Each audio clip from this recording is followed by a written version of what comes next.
Le 20 mars, c'est la journée internationale de la santé bucco-dentaire, ce qui a un rapport très lointain, en fait, avec la femme dont je vais vous parler aujourd'hui. Née en 1863 à Vienne, Ida Freund vit une enfance un peu compliquée. Elle perd sa mère, puis une jambe dans un accident de vélo. Ida est élevée par ses grands-parents et elle étudie à l'université pour devenir enseignante. Après la disparition de ses aïeux en 1881, elle déménage à Londres pour vivre avec son oncle, un violoniste célèbre, Ludwig Strauss. Ce dernier insiste pour que sa nièce entre au Girton College de Cambridge, idée à laquelle Ida est farouchement opposée. Elle cède finalement à l'insistance familiale et intègre un cursus scientifique. En 1886, elle termine ses études en obtenant d'excellents résultats à l'examen de sciences naturelles, ce qui est plutôt remarquable pour une jeune femme germanophone qui, en plus de l'anglais, avait dû se mettre aux mathématiques, au grec et au latin.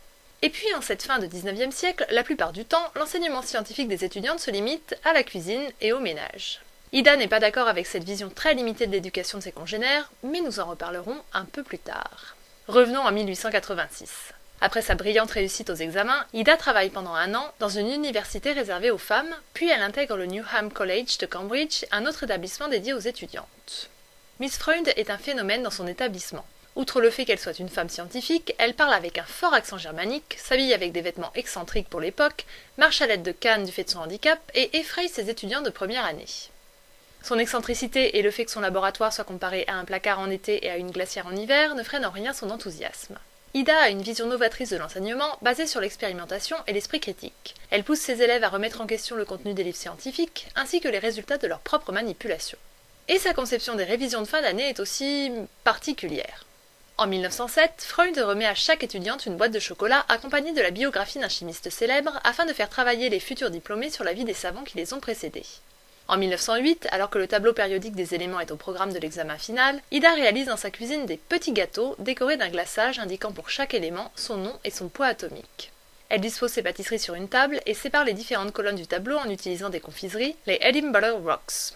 Ah, si la chimie pouvait toujours être aussi appétissante! En parallèle de ses activités scolaires, Ida améliore un instrument de mesure initialement créé par Wilhelm Ostwald.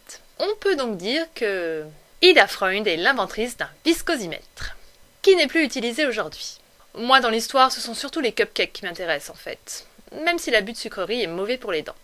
Ida s'implique également dans la formation des futures enseignantes, dans des œuvres sociales et dans des luttes féministes, notamment l'obtention du droit de vote pour les femmes ainsi que leur libre accès aux études scientifiques et à certaines bibliothèques réservées aux hommes.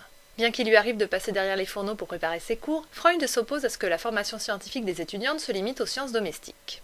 Lorsque ses nombreuses activités lui laissent un peu de temps libre, et malgré sa mobilité réduite, Ida voyage à travers l'Europe en se déplaçant au moyen d'un tricycle qu'elle actionne à la force des bras. Elle visite ainsi l'Angleterre, l'Écosse, l'Allemagne, la Suisse, l'Italie et l'Autriche, son pays natal. Freund écrit aussi dans plusieurs revues pour défendre ses opinions et publie un ouvrage qui restera une référence pendant plusieurs années sur les composés chimiques. En 1912, son état de santé l'oblige à prendre sa retraite. Elle décède 2 ans plus tard, alors que son second livre, dont le sujet est l'expérimentation scientifique, n'est qu'à moitié terminé. Ses anciens collègues le compléteront et le feront publier à titre posthume.